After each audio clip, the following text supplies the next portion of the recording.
to Ad Insight is Wharton School of Business professor and CNBC contributor, Americus. Reed, Americus, good to have you on. Listen, you're a professor of business. What's the lesson here? First of all, it's great to be with you, Brian. I think the lesson here is that you have to protect the brand.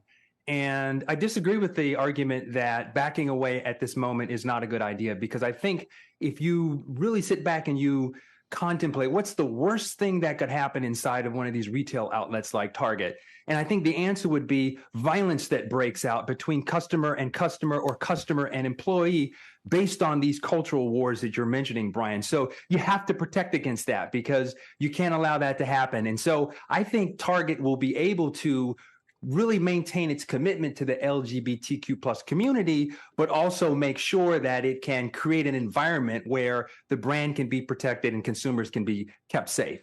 Yeah, and I think the question is, how do you, and unfortunately it is a needle to thread, how do you best thread that needle? Target, again, is seen, I think, as a fairly progressive company. They've carried merchandise well before many other companies did. Yeah, you're 100% correct, Brian. I think you're touching on the really critical issue here, and that's authenticity. So Target has the ability, they have the license to be able to have the degrees of freedom to be able to adjust things, because just like you said, if you look back over the last decade plus, you'll see that Target has been involved in this community and has been not necessarily depicted as what's been referred to as the rainbow capitalism sort of movement. So they're really in it, and the core values seem to align here. So I think they have some degrees of freedom to be able to make some adjustments, stay committed to the LGBTQ plus community, but also make sure that it's protecting its brand and its employees and even its customers.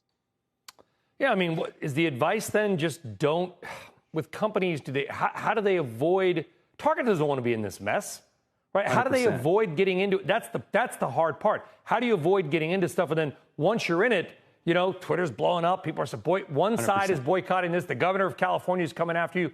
On the other side, what's the best extrication? It's a great question, Brian. I think the best approach here is to do a small test. Do a small test and see what happens in a small market, and then roll it out. I think what's critical here is you're 100% correct, but I want to make the point that there's a big difference between a lot of noisy moral outrage on social media and violence that might happen in the store. Those are two different things. And if you think about the optics of those two different things and the challenge to the brand, then you'll recognize that Target's probably making the right move here to be conservative, because they don't want a customer to pull out that little miniature computer that's in their pocket and capture something that's obviously horrific for the brand, send it around the world in 5 minutes, and now you've got an even bigger problem.